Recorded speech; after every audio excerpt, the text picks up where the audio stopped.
So last time we have covered refugee law, and therefore let me just briefly recall what we discussed, and then you maybe help us to recall what we covered on refugee law. So first of all, what is the right that refugee have based on what human right the whole system of refugees built? Right to asylum. Right to asylum, absolutely correct, thank you. And this right is being guaranteed by what treaties? Who can tell us examples? What treaty law or what any instrument of international public law regulates this? UDHR. Universal Declaration of Human Rights. African Charter, okay, thank you. American Convention on Human Rights also. Yes, correct. Inter-American Convention on Human Rights. So different conventions, treaties that regulate in human rights, on general perspective, yes, they're having right to asylum. This is correct. What is the reason to ask for the right to asylum? Who can tell us? Imam, can you tell us? You should be the refugee, first of all. No. Before asking for refugee, you have to have what? Reason, right? What should be the reason? You are afraid of what? You should be outside the country and be afraid of the persecution. Very good. So that's the reason. You are afraid to be persecuted, right? And you should be, of course, outside of your country to ask for the right to asylum, to ask for the refugee status. This is correct. And you can be persecuted based on what should be the reasons for being afraid of being persecuted? What are those reasons? Guzal? Some social groups. Oh, Mina. Or race, a social group, race, religion,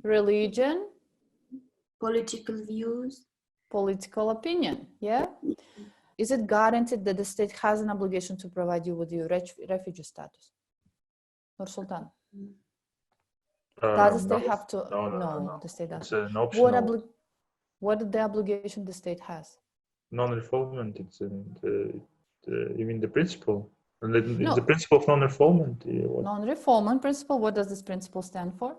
The principle stands for the not returning back all the people which are within your territory. Remember, there was a case where an Afghan citizen was sent by Belgium to Greece. Remember, and European Court on Human Rights made the decision that that was a violation of non-refoulement principle. And why was this violation, Kumar Bibi? Guzal? Yeah, so basically he just came from Greece, but he was sent back because, well, Belgium thought that they don't want to take this responsibility. So the violation was because they knew that the Greece is not really capable of providing him a resettlement agency. Like there was no resettlement agency, there was no any organization that can help him with providing his fundamental rights. So our topic is international human rights law or human rights law. And this topic has been covered in public international law course on introductory level. This time we want to discuss more in details what do human rights stand for, what generations of rights there are in theory of international human rights law. And we want to discuss the mechanisms of protections of human rights because there are different levels of mechanisms of protection. That's what we will discuss, and we will learn also via your presentations on differences of different mechanisms of the protections.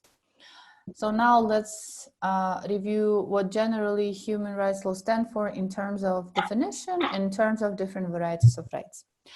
So the first, what are the human rights? We have a definition provided by the UN High Commissioner on Human Rights, which specifically define human rights as human rights which are rights inherent to all humans, whatever our nationality, place of residence, sex, national or ethnic origin, color, religion, language, or any other status. We're all equally entitled to our human rights without discrimination. These rights are all interrelated, interdependent, and indivisible. So these are the, this is the definition that was brought by the UN human rights body, which is UN High Commissioner on Human Rights. What is important that I want to stress here, if you look on the, at the slide, that human rights are guaranteed without discrimination. This is the first important element that you need to keep in mind, which means that we cannot discriminate anyone in provision of human right. The second point that I want you to pay attention is that the human rights that are being provided by state within the state are all interrelated, interdependent, and indivisible. Hi everyone. So today me, Imam, and Elmar will be talking about European Convention on Human Rights. First of all, this is the content, so we will cover sources of law, comparison of main provisions with other mechanisms of human rights, such as ICCPR, Universal Declaration of Human Rights as well, procedure of complaints, who can apply, when, and how the court is taking the cases individually, as well as the recent cases will be covered, and the legal status of court decision, whether they're binding or not, or whether they have more as a recommendatory character. So I will give the floor to Imam. He will be speaking about generally information about European Convention of Human Rights. Okay, thank you, Guzal. Good morning, everyone. The European Convention of Human Rights was firstly adopted in 1950 by the 10 founders, such as Denmark, France, United Kingdom, Norway, Sweden, and others. It was firstly enforced in 1953, and nowadays it consists of 47 states. I will be speaking about the complaint procedure. So who can apply? What is the composition of the judges? So the composition of the reviewing judges is the committee consisting of 3 judges, chambers consist of 7 judges, and grand chamber consists of 17. So it's important to understand that the whole composition is of each country that's member to the European Council, which is 47. However, deciding on whether the nature of the case itself and the parties involving in the case, the council itself decides who's going to be presiding in the procedure. And the application, so it's individual complaints, interstate applications. American Convention on Human Rights. So American Convention on Human Rights, it is a convention which was adopted in 1969, entered into force in 1978. As parties can become only the members of Organization of American States.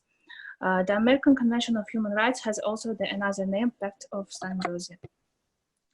The state parties to the convention, as you can see on the map from the left side, these are the members of Organization of American States. It means that only those countries can become the members of the International Convention on Human Rights. The next slide is about the procedure of feeling complete. The procedure starting by applying the petition into the Inter-American Commission on Human Rights. And the IACHR has the principal function of promoting the observance and the defense of the human rights. And the Commission receives a petition from any person, group of person, or non-governmental organizations. So the North America and the South America. And so this court has the contentious nature, so this court can be optional. So for example, if the states do not consider the jurisdiction of this court, they can be their cases can be concerned by the Inter-American Commission, but not by the court. Thank you. Have a good day. Thank you. Thank Okay, you. bye. Thank you. Bye. Bye. Bye. До султана.